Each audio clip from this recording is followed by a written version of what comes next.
Hindi ko maintindihan, Joanna. Pagkatapos ng lahat ng ginawa namin para sa'yo, ang pagpapalaki sa'yo, ito lang ang gagawin mo? Binigyan ka namin ng edukasyon. Tiniyak namin na hindi mo kailangan mag-alala tungkol sa anumang bagay. At ginantihan mo kami sa anong paraan. Umibig ka lang sa isang lalaking may asawa. Bakit? Ang dami-daming maayos na lalaki dyan. Yung single, yung edukadong tao na katulad mo. Bakit kay George ka bumagsak? Saad ni Clara, ang kanyang pinakamatandang kapatid na may bahid ng galit at pagkabigo. Huminga ng malalim si Joanna para sana mapigilan ang paghikbi. Nakaupo siya sa sofa at ang mga kamay ay nakadikit sa kanyang mukha. Nanginginig ang mga balikat niya sa labis na kalungkutan. Ang kanyang mga kapatid na babae ay nakatayo sa harap niya. Kita ni Joanna sa mukha ng mga ito ang magkahalong sakit at galit. Alam niyang nabigo niya talaga ng tunay ang mga ate niya. Masakit at tila pinipiga ang puso ni Joanna sa kanyang dibdib. Ate Clara, hiwalay na naman sila ng asawa niya. Hindi na sila nagsasama. Nagsasama man o hindi, hiwalay man o hindi, kasal pa rin sa mata ng Diyos at batas yang si George. At ikaw, mananatili kang kabit. Gusto mo ba yun? Ha? Naiinis na tanong ni Clara. Ate, hindi mo rin naman ako naiintindihan. Hindi siya basta-basta. Siya si George. Siyang first love ko. Alam mo naman yun, diba? Kilala niyo naman siya. Mabait naman siyang tao. At hindi kami nagkaroon ng closure nang umalis ako at mag-aral sa Maynila. Mahinang sabi ni Joanna. Nung bumalik siya sa buhay ko, parang nakatakda kaming magsama ulit. Hindi ko to pinili. Hindi ko plinano na mangyari ang alinman sa mga to. Pero hindi namin mapigilan ni George. Nakita niyang napailing ang iba niyang mga kapatid. Naiintindihan niya naman ang pagkabigo ng mga ito. 4 silang babaeng magkakapatid. Wala ng mga magulang, kaya ang kanilang ate Clara ang bumuhay at nagpaaral. Dahil lahat babae at conservative, disappointed ang mga ito sa pagpatol niya sa lalaking may asawa na. Nag-aapoy sa galit si Clara. Closure? Joanna, pinag-uusapan natin dito ang isang lalaki na may asawa at mga anak na. Nang umalis ka papuntang Maynila, kung mahal ka niya, dapat naghintay siya. Pero hindi. Pumutok na lang ang balita na buntis niya na si Sandra. Akala namin naka-move on ka na. Pero ano to? Bakit ganito, ha? Hindi to storya ng pag-ibig na wagas sa mga libro. Ito ang totoong buhay. At ang ginagawa niyong dalawa'y panloloko. Sinisira mo ang sarili mo para sa isang lalaki na nakatali pa sa iba. Pero hindi siya masaya. Sigaw ni Joanna at nakatayo na ngayon. Hiwalay na sila. Hindi na nga sila nagsasama. Kahit nga mga anak niya ayaw ipakita sa kanya ng salbahing asawa niya eh. Nang magkaroon kami ng relasyon, hindi na sila nagsasama ni Sandra at halos parang magkahiwalay na rin. Hindi niyo alam kung gaano kasama ang pakikitungo ni Sandra kay George. Kung paano siya sinisiraan ng kanyang asawa sa lahat ng oras. Kung paano siya tratuhin ng mga biyanan niya na parang basura. Narinig ko, nakita ko, mula ulo hanggang paa kung paano hamakin si George ng pamilya ni Sandra. Mas lalong sumabog ang mga luha ni Joanna. Mahal ako ni George. Mahal ko siya. Kaya ayoko makita siyang dinaranas yon. Ulila na nga siya tapos ganun din palang pamilya niya sa kanya ngayon. Para siyang alilaron kung alam niyo lang. Kahit mga anak niya sobrang baba ng tingin kay George. Partida, mga bata pa yun na. Ganun ang pagtrato dahil nakikita kina Sandra at sa mga biyanan. Padre di pamilya pero walang boses dahil sa kanila. Kaya ngayong nagkita na ulit kami, bakit parang hindi pa rin pwede? Hindi ba kami pwedeng maging masaya? Umiling si Clara at hindi makapaniwala ang mukha. Hindi mahalaga kung gaano kasama ang pakikitungo sa kanya ng asawa niya, Joanna. Wala kaming pakialam. Nagagalit kami sa'yo dahil may pakialam kami ng mga kapatid mo. Dapat magising ka sa katotohanan na may asawa na si George. At ikaw, ginawa ka lang na ibang babae. May pag-ibig bang gagawin kang makasalanan? Ha? Hindi ko naman gusto makasakit ng sino man. Sabi ni Joanna, higit pa sa sarili kaysa sa mga kapatid niya. Gusto ko lang namang makasama si George. Hindi ko hiniling na maging magulo lahat. Oo ate, ibang babae ako pero hindi ko kasi matitiis si George. Hirap na hirap akong makita na tratuhin siya ng ganon. At matagal na silang hiwalay, 2 taon na. Nagkaroon na nga rin ng ibang kasintahan si Sandra sa 2 taon na yon. Kaya bakit bawal pa rin kapag kami ni George? Hindi pa rin kumbinsido ang kanyang ate. Hindi mahalaga kung siyang first love mo. Hindi matatanggal sa mga mata ng mga tao na may asawa na siya. Ikaw ang babae at mas matindi ang panghuhusgang babalik sa'yo. Alam mo naman ng mga tao, akala nila laging babae ang may kasalanan kapag mga ganitong usapin. Wala kaming pakialam kay George at ikaw ang sinusubukan naming protektahan dito. Hindi naman ikaw to, Joanna. Anong nangyayari sa'yo? Please, huwag kang mabulag sa pag-ibig. Mahirap ang pinapasok mo. Kapag hindi mo pa ito itinigil, kalimutan mo ng mga kapatid mo kami. Tumulo ang mga luha sa mukha ni Joanna. Ate, please, huwag naman ganito. Huwag niyo naman akong papiliin. Hindi ako pwedeng sumuko sa kanya. Hindi ko mapigilang mahalin siya. Hindi ko... Bago pa siya makatapos, narinig niya ng mahinang langit-ngit ng pagbukas ng pinto. Pumasok si George sa apartment nila.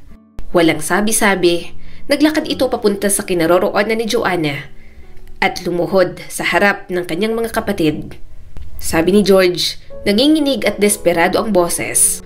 Alam kong komplikado para kay Joanna, pero pakiusap, huwag niyo siyang talikuran. Alam kong galit kayo sa akin para sa ginawa ko sa kapatid niyo. Pero wag niyong ilabas lahat kay Joanna. Hindi siyang gumawa ng mga pagpipilian na ginawa ko. Pasensya na. Nanlilisik ang mga mata ni Clara sa galit. Wala kaming pakialam sa nararamdaman mo, George. Ginawa mong kabit si Joanna. Hindi yan pag-ibig, kundi pagtataksil. Ginawa mo siyang bahagi ng mga kasinungalingan mo at ngayon gusto mong patawarin ka namin? Gusto mong magpanggap kami na okay lang ang lahat? Mahal ko si Joanna. Halos magmakaawa na si George. Alam kong nagkamali ako kaya ako na lang. Pero pakiusap, huwag niyong parusahan si Joanna. Ako lang ang sisihin niyo sa lahat ng to. Huwag niyo sana siyang talikuran. Umiling si Clara. Hindi namin susuportahan ang relasyon ninyo. Bumagsak muli si Joanna sa sofa. Lumakas ang kanyang mga hikbi. Parang gumuho ang mundo niya. Mahal niya ang kanyang mga kapatid. Pero hindi niya matanggap na hindi maintindihan ng mga ito ang kanyang desisyon. Kung siyang pipiliin mo, Joanna, mahinang sabi ni Clara. Kung gayon, hindi na kami maaaring maging bahagi ng buhay mo. Hindi ka na namin masusuportahan. Kahit anong pagsusumamo ni Joanna, matitigas ang puso ng kanyang mga kapatid. Totoo ang pagmamahal nila ni George, ngunit sa sandaling yon, parang nawala sa kanya ang lahat. Sandra, gusto ko ng annulment. Sabi ni George sa asawa nito. Hindi ko kayang patuloy na mamuhay sa ganitong paraan. Hindi ako masaya sa'yo. Matagal na tayong tapos. Kailangan kong mag-move on at gusto kong makasama si Joanna. Hinawakan ni George ang kamay niya sa ilalim ng lamesa. Kasama nila sa isang lamesa si Sandra at labis ang kanyang kaba. Tinitigan silang dalawa ng asawa nito. Nakatuon ang mga mata ni Sandra kay George na may halong pangaalipusta.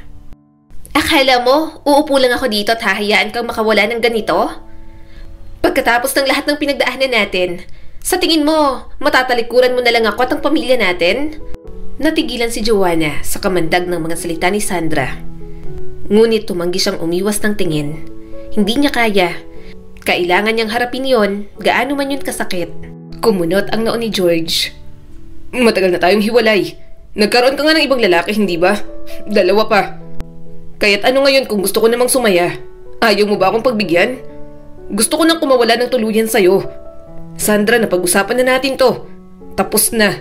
Matagal na. Pagod na ako sa'yo at sa pamilya mo. Hindi ko kayang magpanggap na masaya ako kapag hindi. Naging malamig ang tingin ni Sandra habang inilipat ang atensyon sa kanya. Nagpakawala ito ng isang mabagal at mapanuksong tawa. Ikaw? Mapanuyang sabi ni Sandra sa kanya. Sa tingin mo, iiwan niya ako para sa'yo? Habang buhay ka lang magiging kabit, Joanna. Hinding-hindi talaga magiging sa'yo si George. Una man siyang naging sa'yo, pero ako pa rin ang pinakasalan. Kumuyom ang isang kamay ni George. Ano ba talagang gusto mo? Matagal na tayong hiwalay, di ba? Ikaw ang nakipaghiwalay dahil ikaw ang may lalaki. At huwag mo matawag na kabit si Joanna dahil wala na tayo nang magkabalikan kami ni Joanna. Nauna kang magloko, Sandra. Hindi lang alam ng anak natin, kaya ang lakas pa rin ng loob mo. Bakit? Bulalas ni Sandra at namumuo ang mga luha. Niloko kita. Pisikal. Pero niloko mo ako sa emosyonal dahil hindi mo naman talaga ako minahal, George. Nakakainsulto ka? Na pagkatapos mo sa akin, babalik ka sa first love mo? Sa ex-girlfriend mo pa talaga? Napabuntong hininga si Joanna. Tungkol pa rin talaga sa nakaraan ang lahat. Parang anino pa rin sa kanilang tatlo ang lahat ng nangyari. Tama na, Sandra. Maniwala ka o hindi, minahal kita ng totoo. Nang mabuntis ka, ikaw ang pinili ko, di ba? Nanatili ako sa'yo pero hindi ka nakontento. Naghanap ka pa rin ng iba at palagi mo nalang ibinababa ang pagkatao ko. Saad ni George at puno ng determinasyon ang mga mata. Nagawa ko ng desisyon ko. Hindi ako mananatili sa kasal na to dahil lang sa gusto mo akong magdusa. Napag-usapan nila ni George na buksan kay Sandra ang annulment. Baka sakaling kapag nawala ng bisa ang kasal ng mga ito, makapagpakasal sila at patanggap siyang muli ng kanyang mga ate. Subalit, mukhang pahihirapan yata talaga sila ni Sandra. Lahat ng pait na mayroon ng puso nito simula noon, nandun pa rin. Tiningnan niya si Sandra na dati niyang best friend noon. Sa lahat ng tao, hindi niya inasahang si Sandra ang mabubuntis noon ni George. Niloko rin naman siya ng mga ito dati. Gayunpaman, alam ni Joanna na wala naman siyang niloko sa pagkakataong iyon. Ganon lang talaga ang tingin ng mga tao dahil si Sandra ang asawa sa papel. Nang magkabalikan sila ni George, wala na talaga ito at si Sandra. Kung may komunikasyon man para siguro sa mga anak na lang ng mga ito. Ang hindi matanggap ni Sandra, siya ang babaeng pinili ni George sa pagkakataong iyon. Si Joanna ang binalikan at siya na muli ang minamahal. Akala mo talaga, may iwan mo ako ng ganito lang, George? Tanong ni Sandra. Mahina ang boses at mapanganib. Sa palagay mo ba ay magkakaroon ka ng isang masayang buhay kasama si Joanna? Sa palagay mo, magiging masaya siya sa'yo? Mabubuhay lang si Joanna sa anino ko. Laging second choice. Sa tingin mo ba, mabubura mo lang ang lahat ng to? Ha? Napalingon siya kay George. Umigting ang mga panga nito. Malinaw na nahihirapan sa bigat ng sitwasyon. Pero si Sandra, hindi pa talaga tapos sa pagpapahirap sa kanilang dalawa. Hindi kita bibigyan ng annulment, pahayag ni Sandra. Hindi ko pipirmahan ang mga papel na yan. At alam mo kung bakit? Dahil hanggat kasal tayo, hindi kayo makakapagpakasal ni Joanna. Ako lang ang magiging asawa mo sa buhay na to, George. Wala nang iba. Nakatuon muli ang mga mata nito sa kanya. Palagi kang magiging kabit. Sisiguraduhin ko yung Joanna. Hindi kayo magiging masaya. Palagi kang nasa anino ko at kapag pagod na siya sa'yo, saan ka pupunta? Nakakagigil ang sumunod na katahimikan. Ramdam ni Joanna ang bigat ng mga salita ni Sandra na dumudurog sa kanyang puso. Humigpit ang kamay ni George sa kanya ngunit parang lason ang mga salita ni Sandra. Tumawa ng mapanuya si Sandra. Lahat ng ginawa mo sa akin, sa pamilya ko, babalik sa'yo, Joanna. Ang sakit, ang pagkakanulo, makakahanap ng daan pabalik sa'yo at kapag nangyari yon, hindi mo na matatakasan. Hindi na napigilan ni Joanna magsalita. Kaya nga bumalik sa'yo, diba? Traidor kang kaibigan, kaya bumabalik sa'yo ngayon, Sandra. Hindi ka mamahalin ng asawa mo kasi ganyan ka. Alam mo, matagal ko nang tinanggap na ikaw ang pinili ni George noon. Pero pagkatapos kong malaman lahat ng mga ginawa mo sa kanya, kahit mali, baka nga tama na sumugal ako kay George. Kahit sa mga anak ninyo, tinatanim mo sa isip nila na si George ang masama gayong ikaw ang unang nagloko. Ginagawa mong mababa ang pagkatao ni George sa harap ng mga anak ninyo, kaya hindi nila magawang respetuhin. Naaawa si Joanna kay George pagdating sa mga anak nito. Pero naiintindihan niya ang lalaking mahal kung gusto nitong protektahan ang mga anak mula sa katotohanan. Alam kasi nitong mas kailangan ng mga bata ang isang ina, kaya kahit ito ang mas lumabas na masama, tinanggap na lang. Ipaglalaban ko siya, matapang na sabi ni Joanna. At patutunayan kung mali ka, kaya naming sumaya kasi mahal namin ang isa't isa. Mas lalong dumilim ang mukha ni Sandra. Ang kapal talaga ng mukha mo, Joanna. Akala mo kung sino ka. Pagsisisihan niyo to. Lumingon muli ito kay George. Pagsisisihan mong iniwan mo ako para sa kanya. Magdudusa kayo habang buhay. Tandaan niyo yan. Hindi alam ni Joanna kung ano ang sasabihin, kung ano ang isasagot. Magiging masaya kaya silang magkasama? Maaari ba silang bumuo ng isang buhay sa kabila ng mga salita ni Sandra? Subalit ang pagdurusang yon mukhang tutugon agad sa kanilang dalawa ni George. Eileen? Anak, pwede mo ba akong tingnan saglit? Mahinang tawag ni Joanna. Sinusubukang makuha ang atensyon ng kanyang anak. Ngunit hindi sumagot si Eileen. Gumagalaw pa rin ang mga kamay nito habang umiikot at nakahawak sa isang laruan. Napabuntong hininga si Joanna at umayos na lang ng upo. Mahigpit ang pagkakahawak ng mga daliri ni Joanna sa kanyang bag. Napatingin siya sa anak na si Eileen na tahimik na nakaupo sa tabi niya at nasa mga nakahilerang laruan ng atensyon. Hinaplos ni Joanna ang buhok nito. Gusto kong humiling na sana wala kang sakit. Pero sa mga nakikita namin ng papa mo, alam kong meron. Hindi ko pa sigurado. Pero nasasaktan na talaga ako, anak. Gumagalaw ang mga maliliit na daliri ni Eileen. Nakayuko ito at inaayos ang mga laruan sa isang maayos na hanay. Mas madalas yung nangyayari. Palagi na lang nitong gustong ayusin yon at ayaw na nasisira. Hindi rin ito nakikipag-eye contact sa kanya kahit ilang beses niyang tawagin sa pangalan. Paulit-ulit din itong ginagalaw ang mga kamay, pumipitik at dinidiin na para bang hindi ito mapakali. 3 taong gulang na si Eileen, pero ganoon pa rin ang behavior nito. Walang kahit na anong pagbabago at nag-aalala na sila ni George. Isang mahinang katok sa pinto ang pumutol sa kanyang pag-iisip at isang doktor ang pumasok. Miss Rodriguez, ikinagagala kitang makitang muli. Tumayo si Joanna at tipid na napangiti. Hi, Dr. Coloma. Tumango ang doktor, saka ibinaling ang atensyon kay Eileen. Hello, Eileen. Nakikita kong abala ka sa mga laruan mo. Halos hindi tiningnan ni Eileen si Dr. Coloma. Patuloy lang itong inihahanay ang mga laruan. Bumalik ang doktor kay Joanna at napansin niyang pag-aalala sa mga mata nito. Kumusta si Eileen? Tanong nito at umupo sa upuan sa tapat ni Joanna. Pwede bang sabihin mo sa akin kung ano sa tingin mo ang mga napapansin mong problema kay Eileen? Huminga ng malalim si Joanna. Siguro hindi siya katulad ng ibang mga bata na kasing edad niya. 3 taon na siya pero hirap na hirap siyang magkaroon ng connection sa ibang tao. Hindi siya nakikipag-eye contact at inaayos niyang mga bagay tulad ng mga laruan na yon, paulit-ulit. One time, nilinis ko kaya nagwala siya. Hindi namin siya mapigilan ni George sa pagwawala. Kaya simula noon, hinayaan na lang naming nakakalat ang mga laruan niya. Depende sa gustong mangyari ni Eileen. Ginagalaw niya rin ang mga kamay niya. Hindi ko alam kung anong mali. Nag-aalala na kami ng partner ko sa anak namin. Tumango si Dr. Coloma at may kinuhang papel. Magpatuloy tayo at magkaroon ng assessment sa kanya para mas maunawaan natin ang behavior ni Eileen. Tumango naman si Joanna. Pagkaraan ng ilang oras, muling tumingin sa kanya si Dr. Coloma. Joanna, batay sa mga behavior na naoobserbahan ko at description mo sa development ni Eileen, nagpapakita siya ng mga palatandaan ng autism spectrum disorder.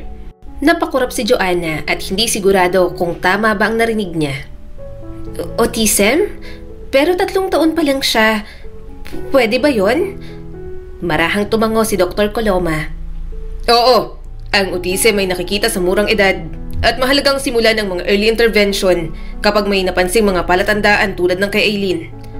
Pero ang kondisyong to, hindi pare-pareho sa lahat ng bata. Ang ibang bata may significant developmental delays, habang ang iba maaaring magkaroon lamang ng kaunting difficulties.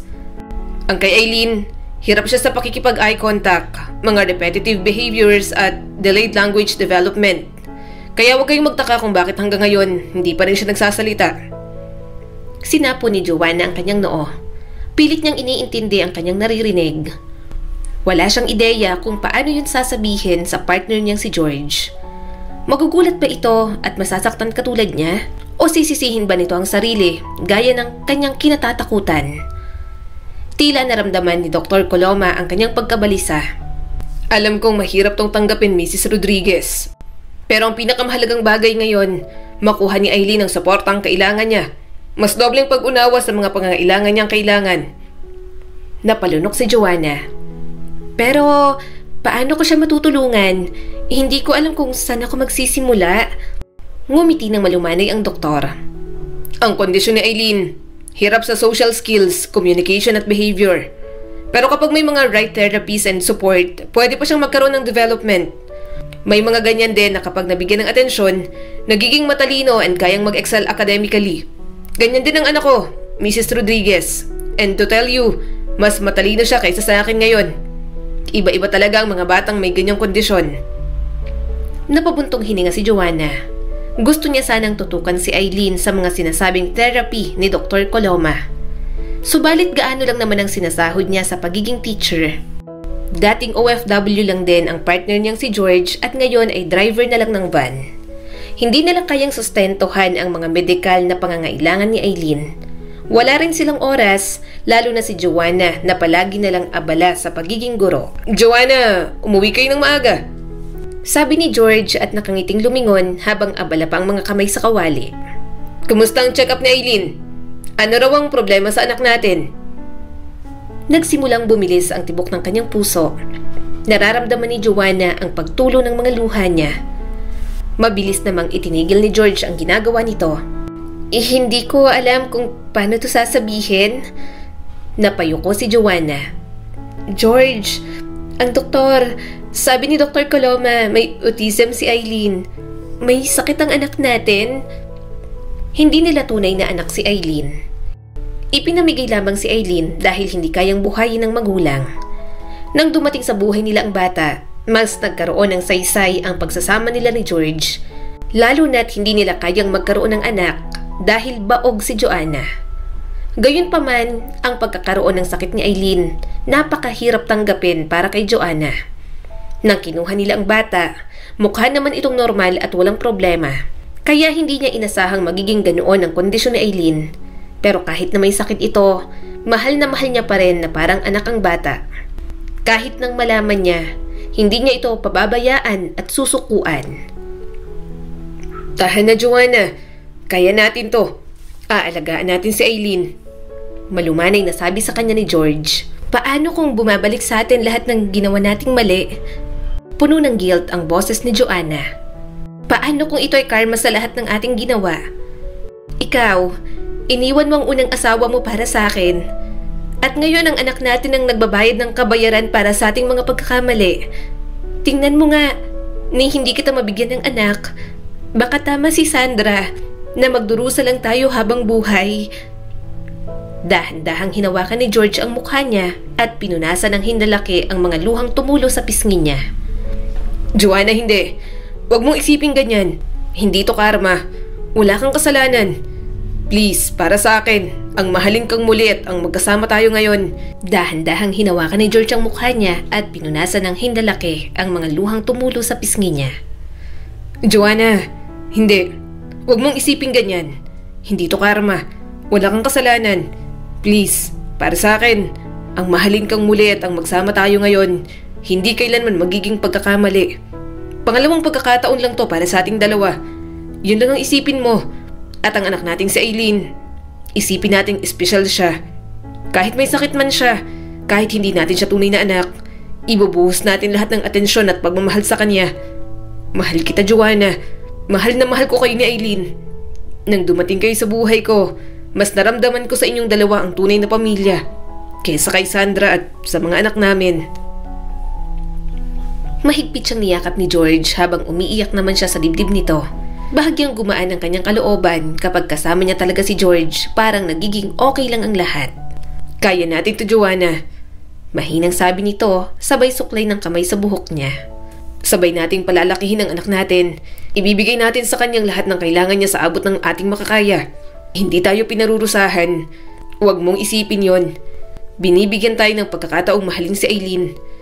Saka binigay sa ating si Aileen kasi alam ng may kapal na magagaling tayong mga magulang. Na kahit parang mali sa paningin ng lahat, binibigyan pa rin tayo ng pagkakataon. Please, huwag mong isipin na karma ang lahat ng nangyayari sa buhay natin. Kumapit si Joanna sa mga salita ni George. Hinayaan niyang init ng yakap nito na pawiin ang sakit sa kanyang puso. Mahabang daan ang hinaharap para sa pamilya nila, ngunit sisikapin pa rin nilang kayanin. At para kay Aileen, gagawin nilang lahat ng makakaya nila ni George. Dahil parehong abala, kumuha sila ni George ng kasambahay para may kasama si Aileen sa bahay. Kumuha sila ng taong talagang makakaintindi sa sitwasyon ng anak nila. Mabuti na lang, nakilala nila si Manang Flor na matyaga kay Aileen. May anak din kasi itong Bingi at Pipi, kaya naiintindihan nito ang sitwasyon ng anak nila ni George. Ma'am, hindi ba anak mo yon? Kumakaway sa'yo, tapos tumatalbog-talbog pa. Nakangiting sabi ng co-teacher niya. Napangiti rin siya at tinanaw sa bintana ng bahay nila ang anak na si Aileen. Oo, siya nga. Sa susunod na taon, ipapasok ko na siya kay Ma'am Gigi sa SPED. Sana talaga kaya niyang makakope up. Gusto kong makapasok talaga siya. Napangiti naman ang co-teacher niya. Kaya yan, ma'am. Magaling naman si Ma'am Gigi. Kaya niyang mag-handle ng mga batang may special needs talaga. Saka mukha namang mabait yang si Aileen, di ba? Tumango naman si Joanna. Oo, mabait yan. Sweet pa. Palagi ngang pinagtutungga ng tubig si Manang Flor. Saka halos kilala na yata siya ng mga estudyante sa school kasi tuwing labasan, gusto niyang nakadungaw dyan sa bintana namin. Nang magdesisyon sila ni George na magsama, sa isang probinsya sila bumuo ng sarili nilang mga buhay. Ang lupa na kinatitirikan ng bahay nila, pamana ng lolo ni George. Sa lugar na yon, walang nakakaalam tungkol sa kanilang mga nakaraan. Ang alam lang ng mga tao roon, hindi sila kasal ni George. Pero itinuturing na rin silang mag-asawa dahil magkasama na sila sa iisang bubong at may anak na. Malapit lang din ang school kung saan nagtuturo si Joanna. Walking distance lang at mabilis siyang makakauwi. Pinilit niyang doon makapagturo para mabilis makauwi palagi. Whole day ang pasok ng mga estudyante, kaya kapag lunch break, umuuwi muna si Joanna. Kahit paano, nasisilip niya si Aileen. Umuuwi rin naman si George pero depende kung pang ilan ito sa biyahe. Basta palagi silang tulungan sa pag-aalaga kay Aileen. Kahit mahal, sinisikap nila na magkaroon ng therapy ang anak nila, kaya kahit paano, nakakapagsalita na ito. Kahit malubog sila sa utang, magkaroon lang ng kaunting development si Aileen, masayang-masaya na sila. Pagkarating sa bahay, napangiti agad siya nang makita ang ilang estudyante sa tapat ng bintana nila. Inaalo kasi ng mga ito si Aileen at binibigyan ng kung ano-ano. Na-appreciate niya naman iyon dahil para sa katulad ni Aileen, kailangan ito ng environment na makakaintindi rito. Gayunpaman, hindi lahat ng tao naiintindihan ang kondisyon ng kanyang anak. Mga anak? Nilapitan ni Joanna ang mga estudyanteng nasa tapat ng bahay nila. Bakit hindi pa kayo umuuwi? Anong oras na? Aabuti na kayo ng dilim. Umuwi na kayo. Malapit kasi ang bahay nila sa kanto kung saan nakaparada ang mga tricycle. May waiting siya din sa malapit kaya talagang hindi nawawalan ng mga tao. Kapag labasan ng mga estudyante, talagang dinudumog at napakaingay. Subalit ayos lang yon dahil hindi naman sensitive sa ingay si Aileen at humuhupan na rin naman ang ingay kapag gabi. Hinaplos ni Carlos ang likod ng leeg nito. Magkakapareho po kami ng service. Tatay ko po ang driver.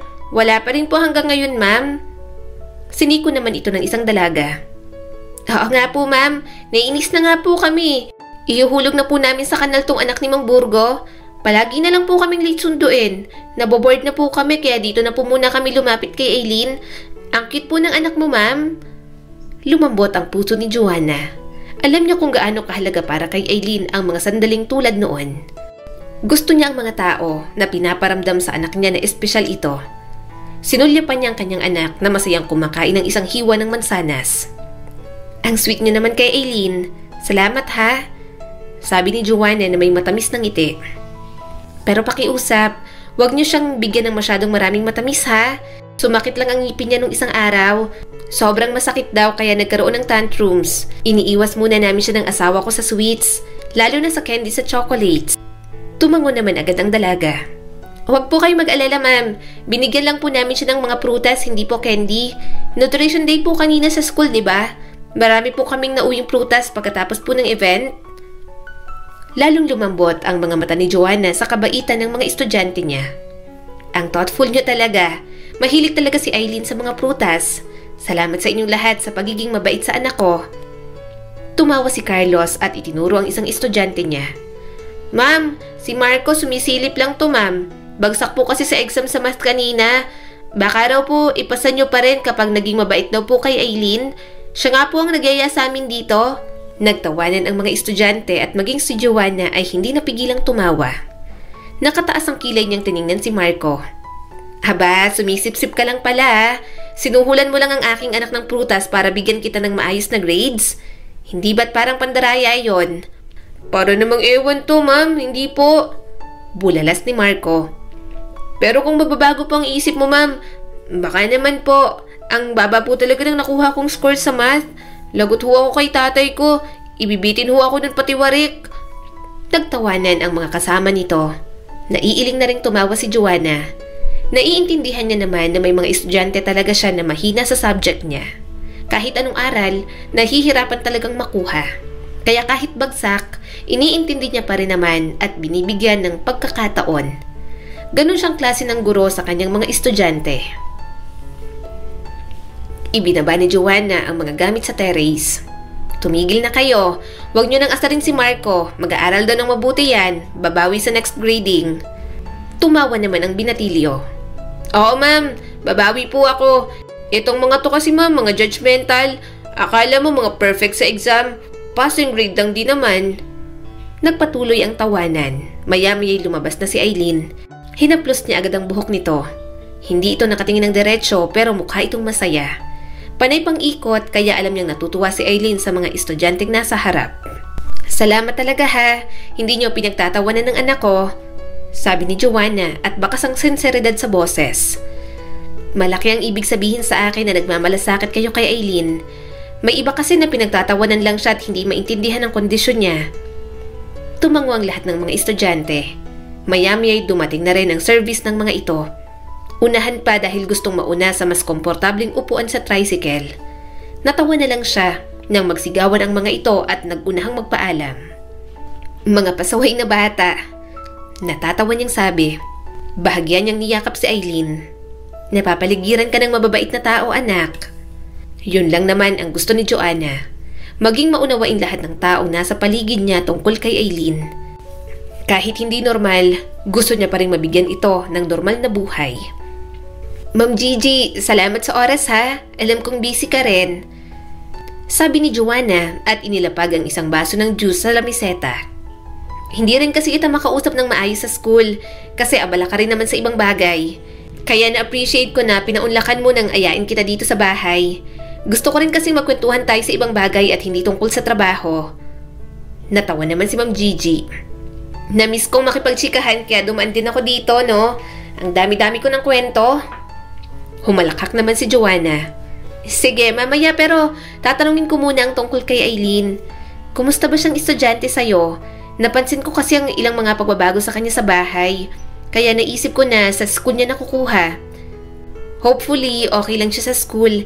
Kasi sinisikap namin ni George na mapatherapy siya kahit na masakit sa bulsa. Napangiti naman si Ma'am Gigi. Syempre, okay naman ang inaanak ko. Maayos naman si Aileen. Nakaka-adapt naman siya sa klase.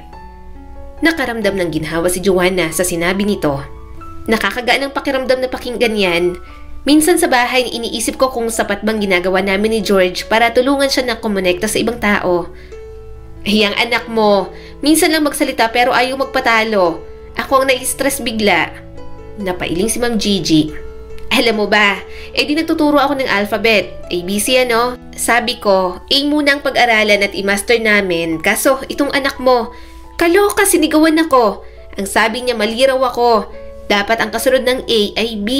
Kasi paulit-ulit kong sinasabi ang A para matandaan ng ibang student. Mahina siyang tumawa pero bahagyang nalulungkot sa ginagawa ni Aileen sa klase. Pasensya na. Yun kasi ang strength ni Aileen. Magaling siya sa patterns. Hindi siya mapakali kapag wala sa pattern ng lahat. Tinuro ko na sa kanyang alphabet kaya alam niya ng sunod-sunod. Pasensya na kapag nasisigawan ka. Kapag may mga tantrum siya, pwede mo naman akong ipatawag agad. Pupunta ako sa classroom ninyo. Umiling naman si Ma'am Gigi. Hindi na. Kaya kong i-handle ang mga estudyante ko kahit iba-ibang kondisyon nila. Saka yung mabibilis uminit ang ulo, hindi ko na pinagsasabi ang mga schedule. Baka biglang magkaroon ng rambulan. Saka sanay na akong sigawan. Ano pat naging sped teacher ako, diba? Napangiti si Joanna. Salamat talaga. Namamangha nga ako sa'yo palagi. Napangiti naman si Ma'am Gigi. Mahaba lang siguro ang pasensya ko, Ma'am Joanna. Masaya akong turuan sila.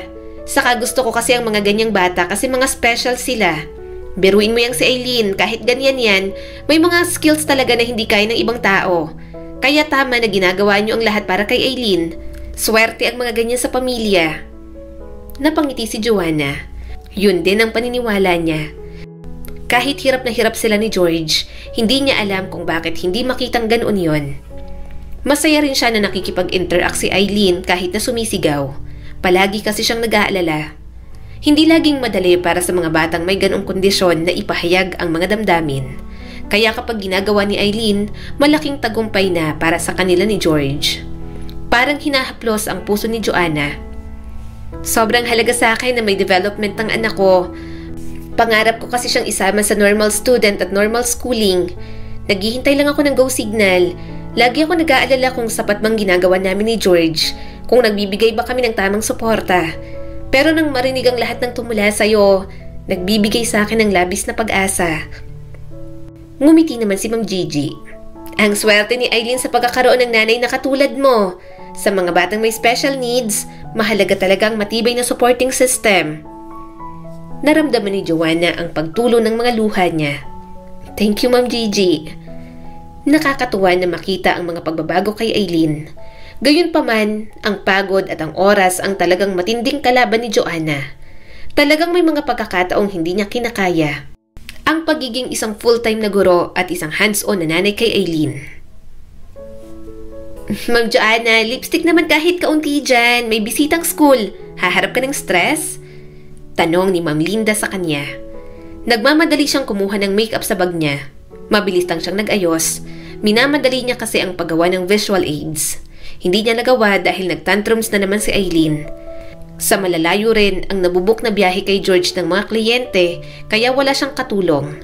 Sumasakit na rin ang likod ni Manang Flor kaya lahat ng dapat gawin, siya na ang gumagawa.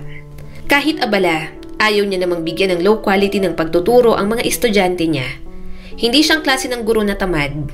Pinapasahod siya kaya gusto niya pa rin gawin ng maayos ang pagtuturo. Sa kanya rin naman magre-reflect bilang guro ang performance niya sa mga hawak niyang klase. Akin na nga, hindi pantay ang lipstick mo. Saad ni Ma'am Linda at inaayusan na siya. Medyo pagod ka lately. Kitang-kita sa mukha at postura mo, ma'am. Magpahinga ka naman minsan. Uso magpahinga. Huwag ibigay lahat ng lakas kung hindi kaya. Huminga si Joanna ng malalim. Kaya pa naman, ma'am. Kakayanin. Napailing si Ma'am Linda. Alam kong nakaka-stress ang pagtuturo, pero wag mong ibuhos lahat. Alam naming magaling kang teacher. Paborito ka ng lahat ng estudyante rito. Sa'yo ng corona, wala ka nang kailangan patunayan. Wala naman akong pinapatunayan, saad ni Joanna. Gusto ko lang talaga sila bigyan ng maayos na klase para hindi sayang ang mga oras ng estudyante ko. Kaso pumapayat ka na at napansin namin na talagang stress ka. Hinga ka muna, ma'am. Hindi naman masama yon. Itulog mo na lang din muna dyan. Huwag ka munang pumunta sa klase mo. Magpagawa ka na lang muna ng seat work. Mungkahin ni Ma'am Linda. Napabuntong hininga si Joanna. Okay lang, Ma'am Linda. Hindi lang naman po ako sa school napapagod. Pati po sa pag-aalaga kay Aileen. Lalo na't abala rin sa trabaho ang asawa ko. Napakaraming atensyon ang kailangan ni Aileen ngayon. At binabase ko lang ang trabaho ko bilang guro sa lahat ng dapat gawin sa bahay. Nakakapanghina lang talaga minsan. Tumango si Ma'am Linda bilang pag-unawa. Naiintindihan ko, marami kang ginagawa para sa anak mo. Pero kailangan mo rin alagaan ang iyong sarili, Ma'am Joanna. Hindi mo kailangang alagaan ng maayos si Aileen kung nanghihina ka ng ganyan. Kailangan mas malakas ka sa anak mo. Ganun dapat ang motto sa buhay bilang nanay, ma'am. Tipid na lang siyang ngumiti. Salamat po sa pag-aalala, ma'am. Pero ngayon lang po talaga to. Medyo hirap din kasi wala akong kapalitan sa pagbabantay kay Aileen. Sumasakit na kasi ang likod ni Manang Flor. Kaya hahanap kami ng bagong katulong. Kaso wala naman kaming mahanap. Tinapik nito ang balikat niya. Kailangan mong magpahinga. Sige, susubukan kong magtanong sa mga kakilala ko. Baka may makita kong katulong na kayang mag-handle ng may mga special needs. Thank you, ma'am. Saad ni Joanna. Lumipas ang mga linggo at kahit sinubukan ni Joanna na gumawa ng ilang maliliit na hakbang para alagaan ang sarili, nahihirapan pa rin talaga siya. Ngunit nang dumating ang anniversary nila ni George, nagkaroon siya ng pahinga kahit paano. Niyakap siya ni George mula sa likuran. Ilang buwan na ako nag-iipon ng pera kasi gusto ko tang sorpresahin. Happy anniversary, Joanna. Alam ko nakaka-stress talaga para sa'yo kamakailan at gusto kong magkaroon ka ng kaunting oras para sa sarili mo. Nakataas ang isang kilay ni Joanna habang binubuksan ng sobre at binasa ang note sa loob. Isang buong spa treatment at isang appointment sa salon? George, sana hindi ka na nag-abala ng ganito. Kumain na lang sana tayo sa labas. At saka, bakit para sa akin lang to? Paanong sa'yo? Marahang tumawa si George at puno ng init ang mga mata. Okay lang ako. Gusto kong ikaw ang mas mag-enjoy sa anniversary natin ngayon. Deserve mo yan, Joanna. Nagsumikap ka, nag-aalaga kay Aileen. Alam kong nahihirapan ka pero kahit kailan, hindi kita narinig na magreklamo. This time, magpahinga ka at alagaan mo naman ang sarili mo. Mananatili ako sa bahay at magbabantay kay Aileen. Habang ikaw, tanggalin mo ang lahat ng stress mo ngayong araw, Joanna. Rest day mo muna ngayon. Naantig ang puso ni Joanna. Pero George, nagigilty akong iwan kayo ni Aileen dito. Sumama na lang kayo. Okay nga lang kami rito, Joanna. Malumanay na tiniyak ni George sa kanya. Magpapahinga ka lang ng kaunti para makapag-recharge. Ako nang bahala dito sa bahay. Magiging okay lang kami ni Aileen. Sige na, magpaganda ka na. Mag-relax ka. Saglit na nag-alinlangan si Joanna, ngunit sa wakas ay nakumbinsi na rin siya. Okay, sa tingin ko kailangan ko nga talaga to. Salamat, George. Happy anniversary. Ibibili kita ng regalo. Naglalambing na yumakap si George sa kanya. Huwag ka nang bumili. Kahit sarili mo na lang mamayang gabi pagkatapos mong mag-relax. Natatawa niya naman itong itinulak. Bakit pakiramdam ko mas makikinabang ka sa regalo mo sa akin? Tumawa lang naman si George, halatang guilty. Napailing na lang siya at ginantihan ito ng yakap. Kahit hindi sila tanggap ng mga ate niya, hindi nagsisisi si Joanna na pinili niya at ipinaglaban si George. Nung araw na yon, na-enjoy ni Joanna ang bawat sandali ng kanyang spa treatment at pagpunta sa salon. Pag-uwi niya, sobrang refreshing at relaxing ang kanyang nararamdaman. Sinalubong siya ni George ng isang matamis na ngiti. Ang ganda naman ng babaeng mahal ko. Pakis nga. Salamat, George. Natatawang sabi ni Joanna. Si Aileen, nasaan? Tulog na? Tumango naman ito. Oo, tulog na. Kung ano nung ginagawa, naglalaba ako kanina. Tinatanggal kaya nagdudumi na naman. Tapos isasampay niya, gusto niyang magkakasamang parehong kulay. Tapos lahat magkakasamang shorts at mga damit. Natawa naman si Joanna. Kapag ganyan, hayaan mo na lang siyang magsampay. Hindi kasi siya mapakali kapag ganon. Hinaplos ni George ang bagong rebanded niyang buhok. Ang ganda-ganda mo talaga. Deserve mo, Joanna, na magpaganda. Huwag mong kalimutang alagaan ang sarili mo. Napangiti si Joanna. Sa suporta ni George, alam niyang kaya niyang magpatuloy. Kaya niyang balansahin ang kanyang mga tungkulin bilang ina at isang guro. Subalit anong gagawin niya kung ang pangunahing suporta niya babawiin lang ng langit mula sa kanila? Isang araw, pumunta sila sa mall buong pamilya.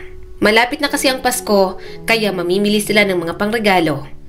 Pambihira at napakagandang araw yon dahil halatang relax at masaya si Aileen. Katatapos lang nilang mananghalian sa food court at hawak-hawak ni Aileen ang kamay ni George. Bibisitahin mo bang mga anak mo kay Sandra? Tanong ni Joanna rito. Malungkot na napangiti si George. Huwag na muna siguro. Palagi lang naman nila akong itinataboy. Kung ayaw nila akong makita, ayoko silang pilitin. Napabuntong hininga si Joanna. Kahit ganun ang setup ng lahat, gusto niyang maging maayos si George sa mga anak nito. Alam niyang mahal nito ang mga anak kay Sandra. Pero wala namang amor ang mga ito kay George, kaya talagang naaawa siya. Nang madaanan nila ang isang display ng mga laruan, napatigil si Aileen sa paglalakad. Nakatuon ang tingin nito sa mga manika. Alam niya agad ang nakapukaw ng atensyon ni Aileen. Ang mga pattern na nasa mga iyon ang gusto nito. Aileen, tandaan mo, hindi mo mahahawakan ng display, anak. Paliwanag ni Joanna dahil alam niya na ang takbo ng utak ng kanyang anak. Mamahaling store pa naman yun ng mga laruan. Ayaw nilang pumasok pero wala silang nagawa ng hilahin sila. Nagkatinginan sila ni George. Nararamdaman niya ang pagnanais ni Aileen na muling ayusin ang mga yon. Hindi tumugon ang anak nila ngunit nakikita ni Joanna ang pagkadismaya sa mukha nito. Pinagmasdan niya ang pagkibot ng mga daliri ni Aileen patungo sa mga laruan. Bahagyang yumuyok ko ang katawan nito na para bang hindi nito mapigilan ang kagustuhang ayusin ang mga yon. Aileen! Mahinang sabi ni George. Titingnan lang ang mga laruan ha. Pero hindi natin maaaring muling ayusin ang mga to ulit. Magagalit ang may-ari. Pagagalitan tayo. Mamamasyal tayo, Eileen. Babalik na lang tayo mamaya ha. Pero hindi kumikibo si Eileen. Nasa istanteng bubog ang mga laruan. Bigla na lang nitong hinawakan ng padlock. Nang hindi malaman kung papaano buksan, bigla iyong kinatok ng malakas. Napatingin sa kanila ang mga bumibili at pati na rin ang bantay sa store. Lumapit agad sa kanila ang isang empleyado. Ma'am, excuse me po. Bawal po ang ginagawa niya. Tumango naman si Joanna. I'm sorry. Sana maintindihan mo. May special needs lang ang anak ko. Marahang tumango ang dalaga. Of course, ma'am. Pasensya na rin po. Kami po kasi ang mapapagalitan kapag may nangyari. Pinagtulungan nila ni George na mapilit si Eileen na umalis sa store na yon. Pagkatapos ng ilang sandali ng magiliw na pagsuyo, nagpaakay na rin naman ito sa wakas. Sumama ito sa kanila saglit kahit na nararamdaman ni Joanna ang tensyon sa katawan ng kanyang anak at halatang nagbago na ang mood. Subalit ngayong 16 years old na ito, mas pansin na sa behavior. Kaya na namang makihalubilo ni Eileen pero madalas nilang hindi napapa-therapy. Mahal kasi at kinukulang talaga sila sa budget ni George. Umuwi na tayo kaagad, mahinang sabi ni Joanna. Pumitik ang mga daliri ni Eileen.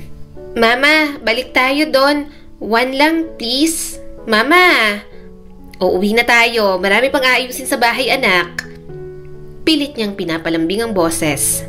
Nang malapit na sila sa pinto, biglang huminto si Eileen at binagsak ang sarili sa sahig. Nagsimula na itong sumigaw at magwala. Nakuha ang atensyon ng ilang tao sa malapit. Nadurog ang puso ni Joanna nang makita niyang mga titig, pati na rin ang mga bulungan.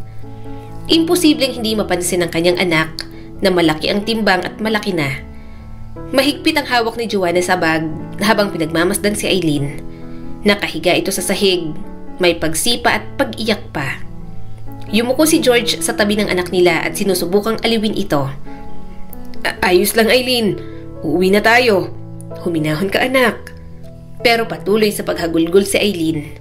Lumuhod si Joanna sa tabi ni George. Ang kanyang mga kamay ay marahang hinahaplos ang buhok ni Eileen. Sinusubukan itong pakalmahin. Ngunit ang mga taong nakatingin sa kanila, may mga napapailing, bumubulong ng kung ano-ano at may tumatawa pa ng palihim.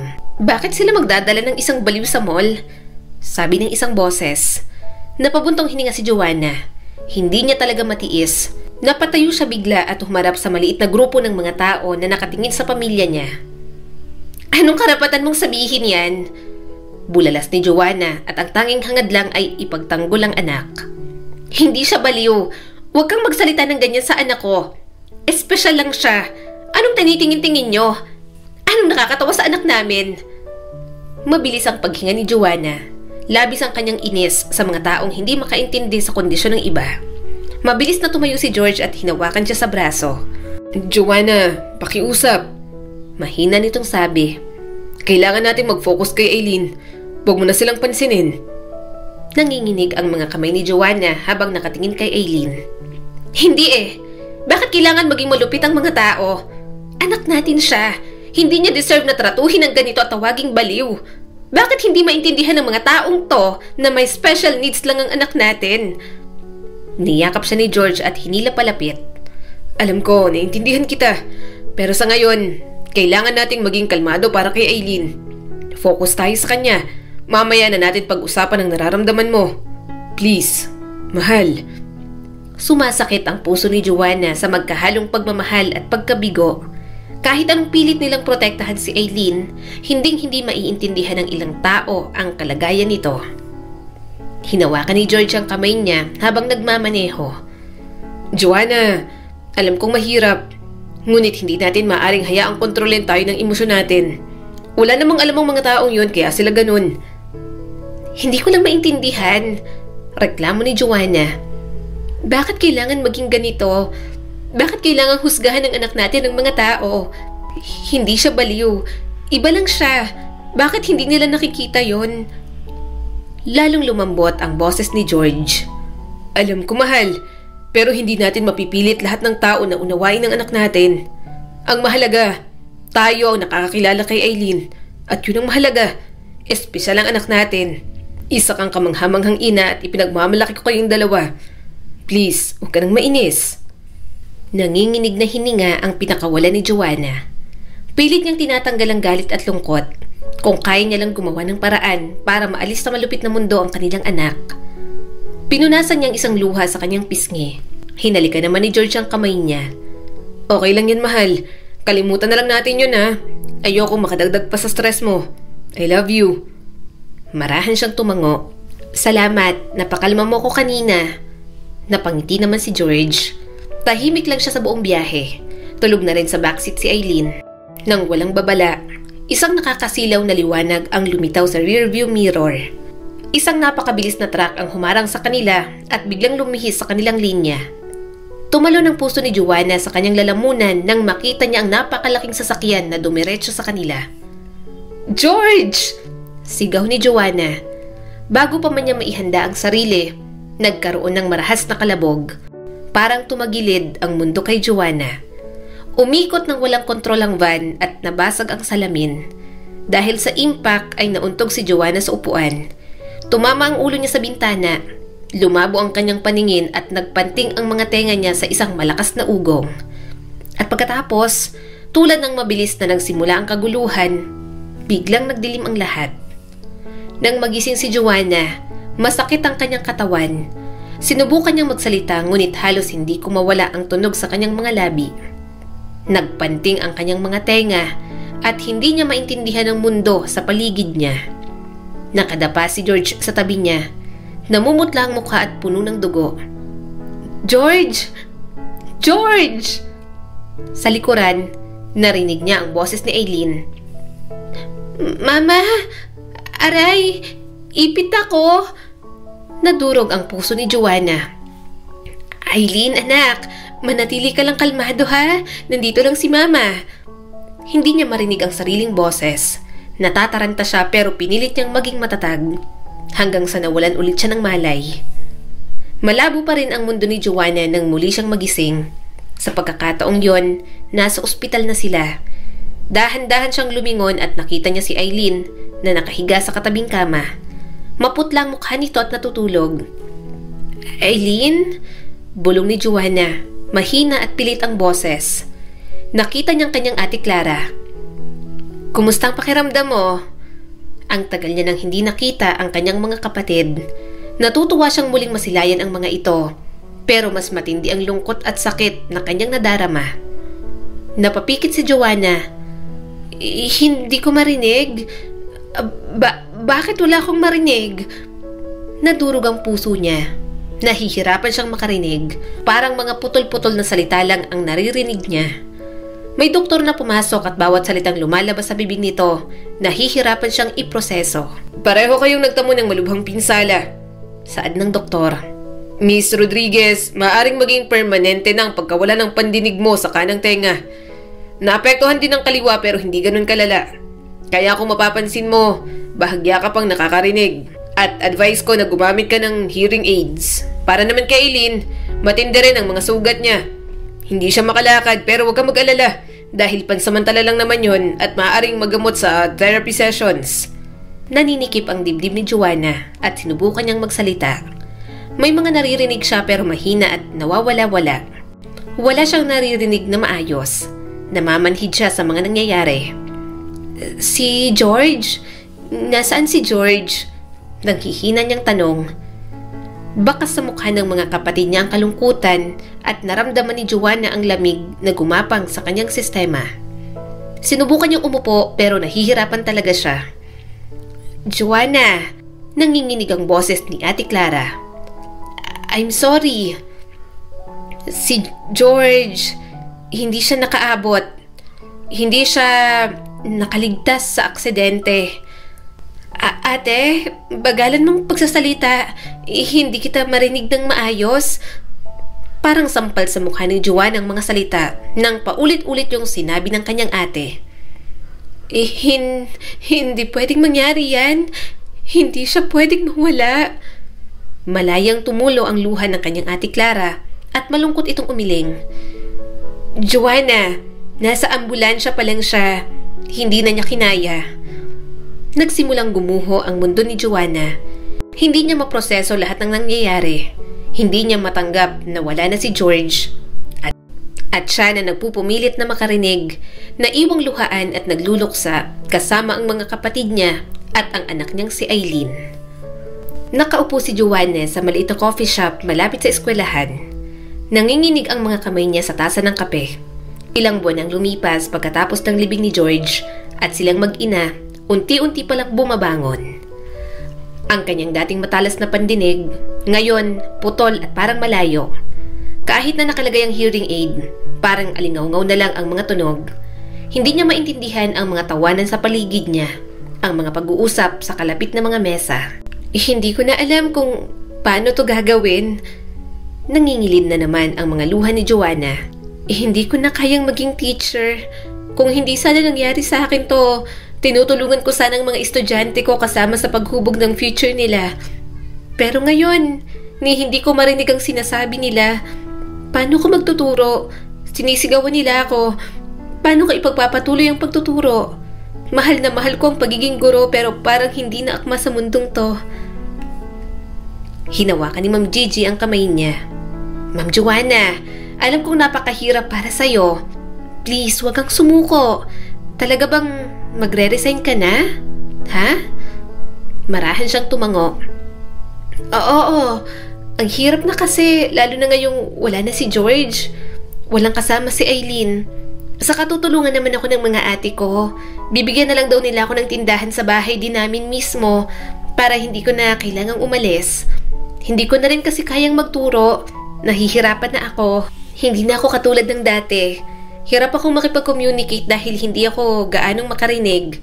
Kahit si Eileen, napo-frustrate sa akin kapag hindi ko agad naiintindihan. Mabuti na lang sinisigawan niya ako kaya kahit paano naririnig ko. Kaso ayaw ko namang masanay ang anak ko na sumisigaw ng sumisigaw. Nahihirapan na si Joanna sa mga pangangailangan ni Eileen. Ang mundo ng kanyang anak ay ibang-iba. At bilang isang ina, sinisikap ni Joanna na tugunan ang mga natatanging pangangailangan nito. Suportahan at iparamdam na nauunawaan niya pa rin ito. Pero pagkatapos ng aksidente, hindi na matulungan ni Joanna ang sarili niya at hindi niya sigurado kung kakayanin niya bang sila na lang ni Eileen. Marahang pinisil ni Ma'am Gigi ang kanyang kamay. Alam kong napakabigat ng pakiramdam mo ngayon, lalo na sa pagkawala ng asawa mo.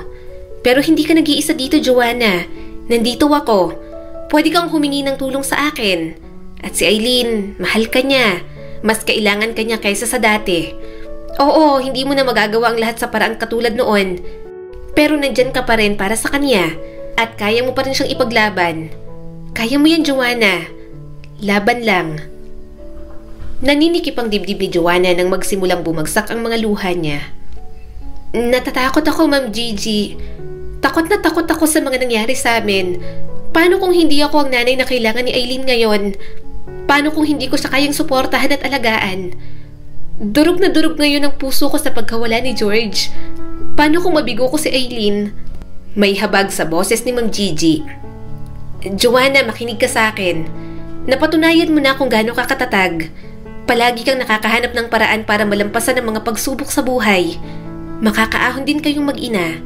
Huwag kang mawalan ng pag-asa. Pinunasan ni Joanna ang kanyang mga mata at sinusubukang patatagin ang kanyang paghinga. Nararamdaman niya ang matinding bigat ng kanyang mga takot. Hindi niya alam kung saan hahanapin ang pag-asa. Hindi ko alam kung paano to gagawin ng walang asawa ko. Bulong ni Joanna. Wala na si George. At ako, hindi ko alam kung paano aalagaan si Eileen nang wala siya. Lalong lumambot ang boses ni Ma'am Gigi. Mas malakas ka kaysa sa inaasahan mo, Joanna. Naipakita mo na sa kanyang pagmamahal, pasensya at pag-unawa. Kahit na mahirap ang magpalaki kay Eileen, magpatuloy ka lang. Huwag mong isipin na hadlang ang pagkawala mo ng pandinig. Bahagyang natanggal ang takot sa kanyang dibdib. Hindi siya sigurado kung paano, ngunit makakahanap siya ng paraan para mag-adjust sa bagong buhay na yon. Marahang tumango si Joanna. Tama ka. Ipaglalaban ko pa rin si Eileen. Kailangan ako ng anak namin ni George. Kailangan ako ng anak namin ni George. Marahan nang umiti si Ma'am Gigi at pinisil ang kamay niya. Kaya mo yan. Pinunasan ni Joanna ang kanyang mga luha. Bagamat tila walang katiyakan ng daan, naramdaman niyang pagkislap ng pag-asa sa kanyang puso. Patuloy siyang lalaban para kay Eileen, para sa sarili niya, at para sa kinabukasan na naghihintay sa kanila ng anak niya. Katulad ng plano, nagkaroon na nga sila ng tindahan malapit sa bahay nila. Sa ganoong paraan, nababantayan niya rin si Eileen. Hanggang lumipas ang mga taon, ganun lang ang palaging routine ng buhay ni Joanna. Subalit hindi inaasahan ni Joanna na habang lumilipas ang panahon, mas lalo lamang nadadagdagan ang takot niya para sa kanilang dalawa ni Eileen. Habang tumatanda si Joanna, mukhang unti-unti namang lalabo ang buhay para sa kanyang anak. Nakikiramay ako sa pagkawala ni Ma'am Gigi. Saad ni Joanna nang makarating sa burol ng kanyang kaibigan at dating teacher ni Eileen. Napabuntong hininga si Joanna habang naglalakad gamit ang tungkod. Kung ano-anong nakikita ni Eileen, kaya hinawakan niya ito sa braso. Ma'am Gigi yan? Saad ni Eileen sa kanya. Tumango naman siya. Oo anak, si Ma'am Gigi mo yan. Wala na siya. Matanda na si Ma'am Gigi nang pumanaw. Sumasakit ang likod niya at nakukuba na, subalit pinilit niya pa rin pumunta. Nang mga panahong hirap na hirap sila at walang tumulong, si Ma'am Gigi ang hindi sila tinalikuran kahit kailan. Wala rin naman kasing maasahan si Joanna sa kanyang mga kapatid. Patay ng dalawa niyang ate. Ang kanyang ate Belinda na lamang ang natitira at nasa Texas pa dahil doon na itinira ng mga pamangkin niya. Minsan lang din namang tumawag ang mga ito, kaya hindi na rin minsan inaalam kung ano ang nangyayari sa kanya. Pagkatapos sa burol, naglakad na sila pauwi. Napakalikot ni Eileen at hindi mapakali. Gayunpaman, kahit nauna itong maglakad, humihinto pa rin ito para hintayin siya. Naudlot ang development ng kanyang anak. Pagkatapos kasi ng aksidente, hindi niya na ito muling naipa-therapy at naipasok sa mga special programs. Bukas, 30 ka na anak. Gusto mo na bang mag-asawa? Pabirong tanong ni Joanna sa kanyang anak. Hindi ito tumingin ng diretso sa kanya at tinatapik ang bilbil nito. Asawa? Ano yun? Hindi ko naman po alam yun, ma. Tingin ka, bilis. Sinikap ni Joanna ang tinuturo ni Eileen. Mga banderitas yon na nakahilera.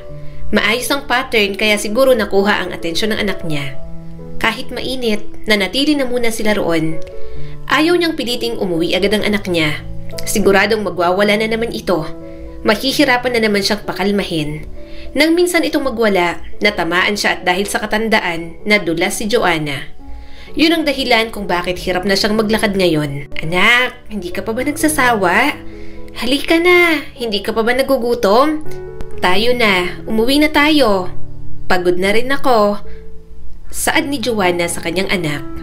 Muntik niya na itong mapukpok ng tungkod ng muntik ng humiga sa kalsada. Sige ka, humiga ka dyan. May tain ng kalabaw dyan kanina. Halika na.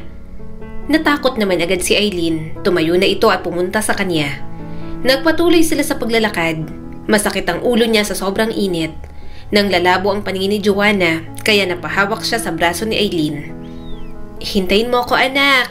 Sumasakit ang ulo ko. Saad ni Joanna. Pinipitik ni Eileen ang mga kamay. Masakit ang ulo mo? Bakit? Hindi ko rin alam anak. Umuwi na tayo. Napapagod na ako. Sabi ni Joanna. Itinuro ni Eileen ang mga dumadaan. Sumakay na tayo ma. Sa labas ako. Doon ka sa loob kasi mataba ka. Bahagya niya itong hinampas sa braso. Mas mataba ka sa akin. Ikaw talaga. Tingnan mo naman ang bilbil mo. 3 na. Wala kang ibang ginawa kundi ang kumain ng kumain. Simula nang mawala si George, wala siyang ibang naging kasama sa buhay kundi si Eileen lamang. Tanging pag-aalaga lamang rito ang naging pang-araw-araw na kanyang buhay.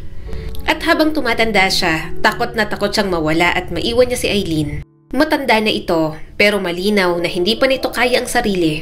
Ma'am Joanna? Tawag sa kanya ni Carlos, ang dati niyang estudyante na naging tricycle driver. Ano pong ginagawa niyo dyan ni Eileen? Uuwi na ho ba kayo? Halina kayo ma'am, sabay na po kayo sa amin ni Eileen. Bago pa siya makapagsalita, umangkas na agad ang anak niya sa likod ng tricycle. Napabuntong hininga na lang siya. Matanda na pero ang gaslaw pa rin kumilos. Natatawang bumaba si Carlos sa tricycle at inalalayan siya. Eileen, dahan-dahan ka dyan. Alog ka ng alog, flat ng gulong ko. Napapangiti na lang si Joanna. Natutuwa siya sa mga naging estudyante niya na kinikilala pa rin siya bilang guro. Patuloy siyang tinatawag na ma'am kahit maaga siyang nagretiro. Isa si Carlos sa huling naging estudyante niya, kaya masaya siyang mapalapit sila ni Aileen dito. Kahit naging tricycle driver lang at hindi katulad ng mga kaklase nito na may mas magagandang karera, masaya siyang makitang maayos ang buhay nito. "Nagpunta po kayo sa burol ni Ma'am Gigi?" tanong ni Carlos. Tumango naman siya. "Oo, Carlos, nalulungkot nga ako." Hinagod nito ang likod niya. "Nalulungkot din ho ako, ma'am. Pero ganun ho talaga ang buhay." At kailangan may mawala. Muli na namang naisip ni Aileen. Hindi niya talaga alam kung saan magandang iwan ang kanyang anak. Bago sila idiretso ni Carlos sa bahay, bumili muna ito sa tindahan. Nang maihatid na sila, nagulat si Joanna nang iabot nito ang 1 kilo ng bigas at ulam. "Bakit mo ko binibigyan, Carlos?" tanong ni Joanna. Nahihiya itong tumawa. "Bigay ko na po sa inyo ni Aileen. Nakita ko ho kasi kayo nung isang araw na nangungutang sa tindahan. Hindi ho kayo pautangin. Gusto ko ho sanang mag-abot kaso sagad na po ang pera ko nung araw na yon. May mga gastusin po kasi sa school ang mga anak ko." Parang hinaplos ang puso ni Joanna sa dati niyang estudyante. Hindi na naman ito kailangang gawin yon, subalit masaya siya na nagbigay ito kahit paano. Nang tumanda kasi si Joanna, mas lalong humina ang kanyang pandinig. Nagiging makakalimot din pa kaya nalugi ng tindahan niya. May pensyon pa rin naman siyang inaasahan, pero maliit na halaga lang. Nagpapadala naman ng pera ang mga pamangkin niya mula sa ibang bansa, pero kapag kinukulang, napipilitan siyang mangutang sa tindahan. Hindi kasi pabor ang mga ito na inaalagaan niya pa si Aileen. Sinasabi ng mga ito na i-let go niya na si Aileen pero hindi niya naman kayang pabayaan ang kanyang anak. Hindi niya kayang iwan kahit organization pa yon para sa mga may katulad ng kondisyon nito. Anak niya si Aileen at pinalaki niya. Hanggang nabubuhay siya, hindi niya iiwan ang anak niya.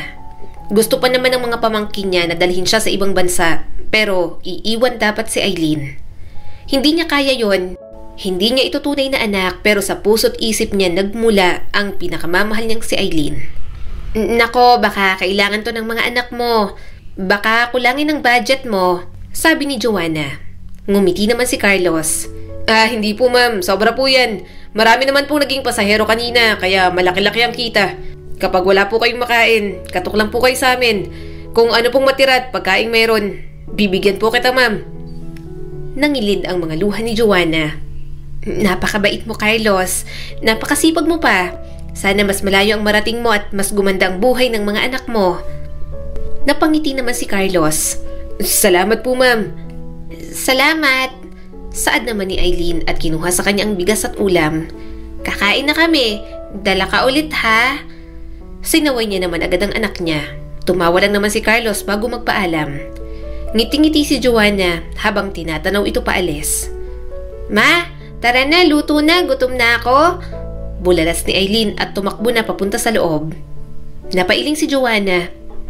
"Oo, saglit lang." Maaasahan naman si Aileen sa gawaing bahay, pero pili lang ang ginagawa nito. Hindi rin ito kayang magluto dahil muntik nang masunog ang bahay nila. Ang mga ginagawa lang nito, magsampay ng damit, magwalis ng bakuran at magdilig ng mga halaman. Pero ang pagwawalis ng bahay, hindi na ito ginagawa. Depende lang sa mood. Kaya kung minsan masangsang ang amoy ng bahay, nasanay na lang si Joanna. Nahihirapan na rin naman kasi siyang maglinis. "Aileen! Aileen!" Tawag niya sa anak isang gabi. "Nasaan ang arinola ko? Saan mo nilagay?" Ihing-ihi na siya at malayo ang banyo. Napabuntong hininga siya. Mukhang kung saan na naman nilagay ng anak niyang arinola. Gamit ang tungkod, nagmamadali siyang lumabas.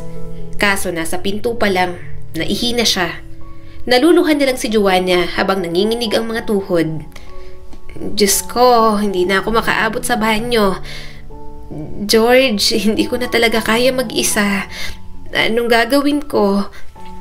Malakas na napahikbi si Joanna habang basa ang kanyang bestida at mga paa. Kahit naman tawagin niya si Aileen, wala siyang maaasahan. Hindi rin naman ito makakatulong. Nang gabing yon, pinilit niya na lamang umayos. Pinunasan niya ang sahig at hindi niya pa maayos dahil hindi siya makayuko. Pumunta ka na nga sabi rito sa Texas at iwan mo na yang si Eileen dyan. Sabi ng kanyang ate Belinda mula sa kabilang linya.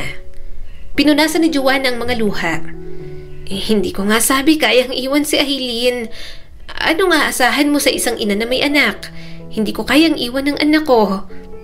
Dinerecho siya ng kanyang kapatid. Hindi mo naman totoong anak yang si Eileen. Matanda ka na. Kailangan mo nang mag-aalaga sa'yo. 30 anyos na yan, dapat wala na siya sa puder mo. Halika rito at aalagaan ka ng mga pamangkin mo. Naiinis na pinatay na lang ni Joanna ang tawag. Naiinis lang siya sa kanyang ate. Palagi siyang pinipilit na iwan si Eileen pero hindi niya naman kaya. Malaki ang problema niya dahil ayaw niyang bitiwan ng anak.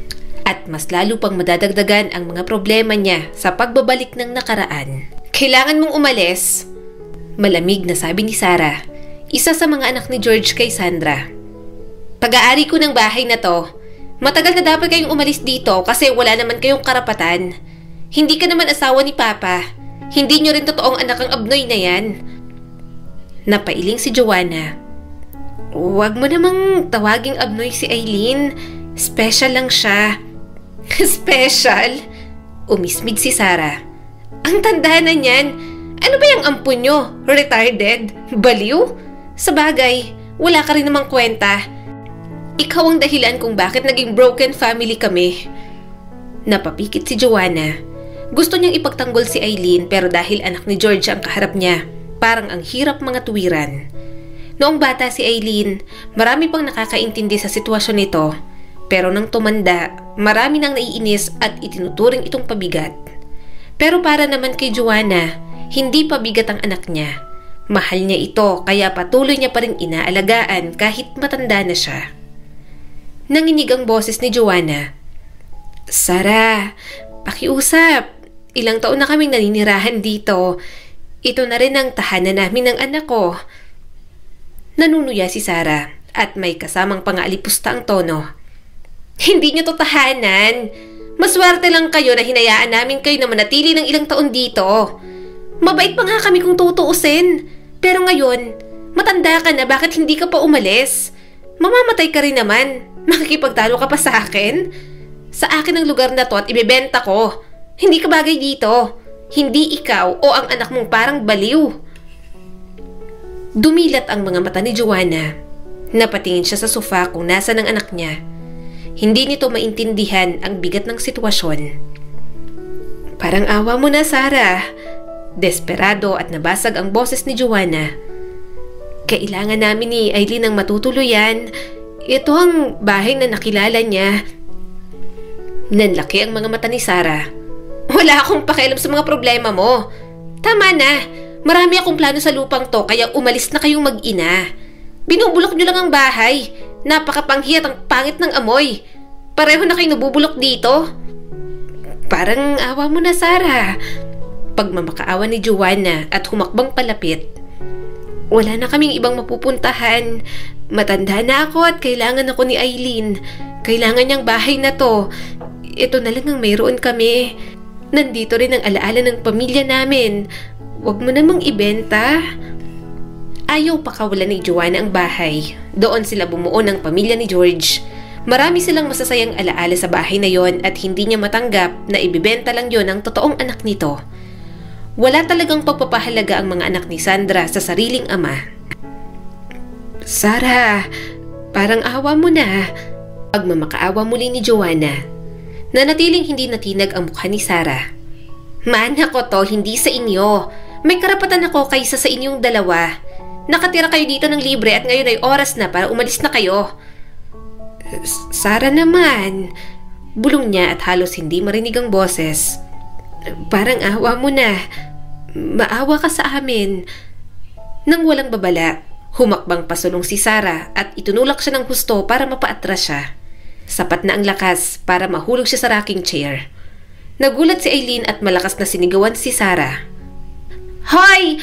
Mama ko ha! Layas ka rito! Ba't ka nandito? Ikaw ang lumayas! Retarded ka! Sigaw din ni Sarah. Walang awang itinapon ni Sarah ang mga gamit nila. Iyak nang iyak si Joanna habang pinagtutulungan silang palayasin ni Eileen. Pati mga kapitbahay nila, nakatingin lang at wala man lang kahit isang tumulong. Mukhang alam na rin kung kanino talaga ang bahay na yon. Hoy! Kayo! Mga anak ng... Anong ginagawa nyo kina Ma'am Joanna at Eileen? Bulalas ni Carlos at mabilis na itinabi ang tricycle. Pinapalayas namin. Amin tong bahay at lupa na to. Wala silang karapatang tumira dito. Saad ni Sarah. Bakas ang ines sa mukha ni Carlos at inalalayan sila ni Eileen. Pero sana huwag kang maging marahas sa matanda. Bakit? Hindi nyo kilala yan. Naging kabit lang naman ang tatay ko ang teacher na yan. Lahat ng nangyayari sa buhay niya ngayon, karma niya yan. Saad pa ni Sarah. Hindi na sumagot pa si Carlos. Mas inuna nito ang alalayan siya pati na rin si Eileen. Namalayan niya na lang na nasa bahay sila ng mga ito. Tumagal lang sila ng ilang araw doon dahil isang gabi, narinig niyang nagrereklamo ang asawa ni Carlos. Ano? Huwag mong sabihin na habang buhay na yung mag-inang yan dito. Ano ba? Dagdag palamon? Hindi mo na nga kayang pakainin ng sapat ang mga anak mo. Magdadagdag ka pa. Reklamo ng asawa ni Carlos. Agad naman itong sinaway ng dati niyang estudyante. Manahimik ka. Baka marinig ka ni Ma'am Joanna. Wala akong pakialam. Ma'am ka pa ng ma'am. Hindi mo ba narinig? Naging kabit pala yan. Saka bakit mo pa ginagalang? Hindi na naman teacher yan eh. Dapat na marinig niya to kasi mga pabigat sila sa bahay na to. Lalong-lalo na yung sa Eileen. Napakatakaw at inaagawan ng pagkain ng mga anak mo. Nanginginig ang mga labi ni Joanna habang tumutulo ang mga luha. Hindi niya gustong maging pabigat sila sa dati niyang estudyante. Kaya ng gabing yon, umalis sila ni Eileen nang walang paalam. Ayaw niyang mag-away ang mag-asawa nang dahil sa kanilang mag-ina. Ma, dito tayo tutulog?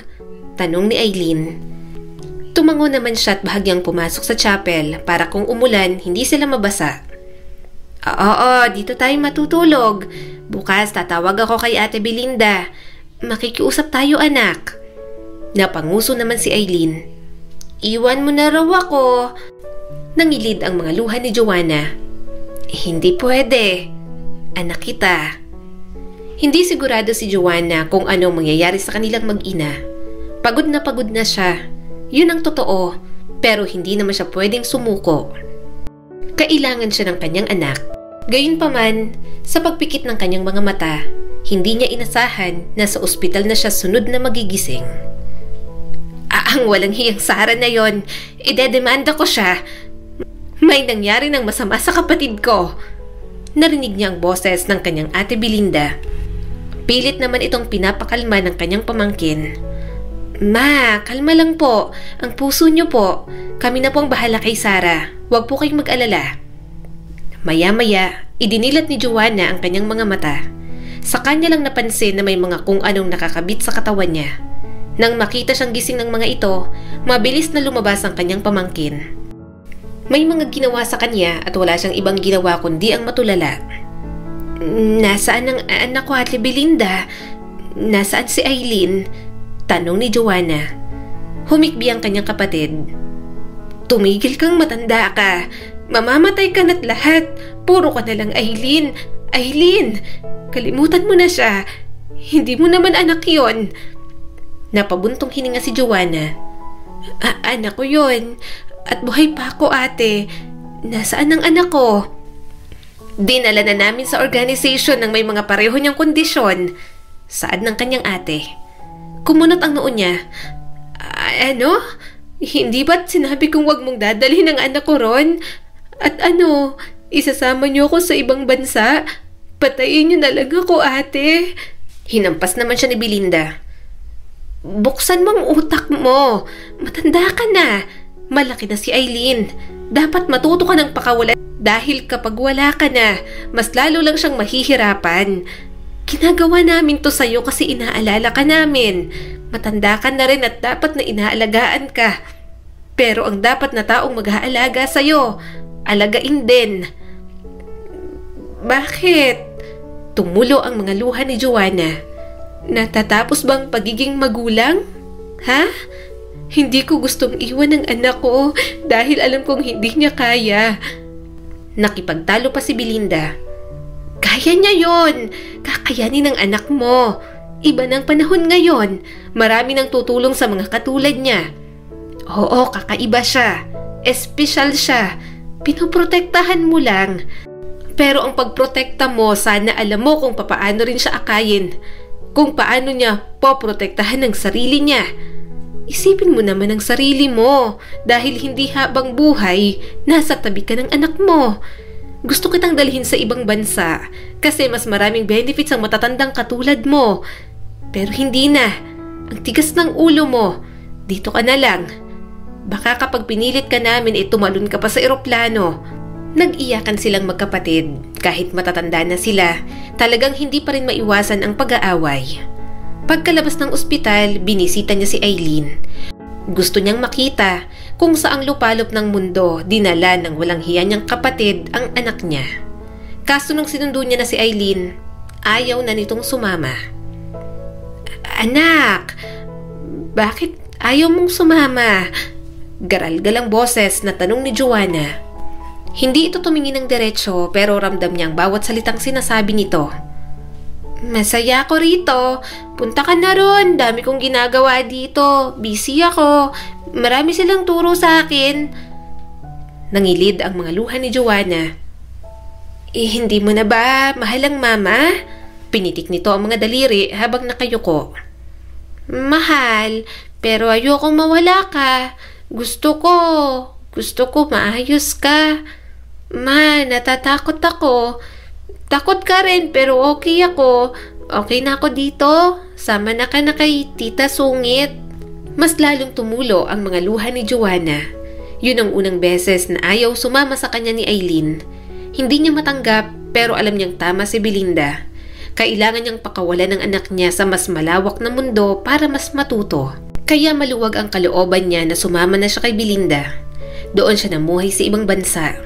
Hindi naman siya nag-aalala kay Eileen dahil nasa Pilipinas ang isa niyang pamangkin para tingnan ito. Nandito ka nga, malungkot ka naman. Paliparin na lang kita papuntang Pilipinas. Paskong Pasko, Joanna. Saad ng kanyang kapatid. Nagsungit naman siya rito.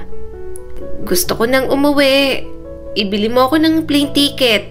Uuwi na ako sa amin. Hinihintay na ako ni na George at Eileen. Sa paglipas ng mga taon, unti-unti nang na-develop ang sakit ni Joanna. Bumabalik sa kanya ang mga alaala na parang nandyan pa rin si George. Minsan, halos wala na rin siyang maalala. Mama? Mama! Boses ng isang babae. Kumunot ang noon ni Joanna nang may matabang babae na yumakap sa kanya. Ano nga ulit ang pangalan mo? Ngumiti naman si Eileen at nagtatatalon-talon. Eileen, sinong mama ko? Si Joanna. Napailing si Belinda. Uuwi ka ng Pilipinas. Nandito naman ang anak mo. Wala siyang maintindihan. Parang pamilyar ang nasa harap ni Joanna pero hindi niya maalala kung saan niya ito nakita. Nang ipulupot nito ang balabal sa kanya, napangiti siya.